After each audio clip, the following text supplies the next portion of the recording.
اور میں نے تم کو اپنے کام کے لیے بنایا ہے، تو تم اور تمہارا بھائی دونوں ہماری نشانیاں لے کر جاؤ اور میری یاد میں سستی نہ کرنا۔ دونوں فرعون کے پاس جاؤ کہ وہ سرکش ہو رہا ہے، اور اس سے نرمی سے بات کرنا، شاید وہ غور کرے یا ڈر جائے۔ دونوں کہنے لگے کہ اے ہمارے پروردگار، ہمیں خوف ہے کہ وہ ہم پر زیادتی کرنے لگے یا زیادہ سرکش ہو جائے۔ اللہ نے فرمایا کہ ڈرو مت، میں تمہارے ساتھ ہوں کہ سنتا اور دیکھتا ہوں۔ اچھا تو اس کے پاس جاؤ اور کہو کہ ہم آپ کے پروردگار کے بھیجے ہوئے ہیں، تو بنی اسرائیل کو ہمارے ساتھ جانے کی اجازت دیجیے اور انہیں عذاب نہ کیجیے۔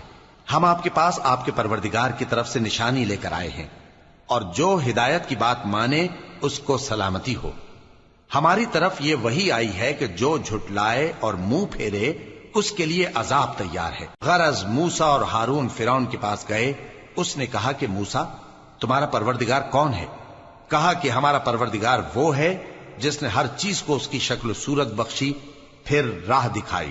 کہا تو پہلی قوموں کا کیا حال ہوا؟ فرمایا کہ ان کا علم میرے پروردگار کو ہے جو کتاب میں لکھا ہوا ہے۔ میرا پروردگار نہ چوکتا ہے نہ بھولتا ہے۔ وہ وہی تو ہے جس نے تم لوگوں کے لیے زمین کو فرش بنایا اور اس میں تمہارے لیے رستے بنا دیے اور آسمان سے پانی برسایا، پھر اس سے مختلف نباتات پیدا کی کہ خود بھی کھاؤ اور اپنے مویشیوں کو بھی چراؤ۔ بے شک ان باتوں میں عقل والوں کے لیے بہت سی نشانیاں ہیں۔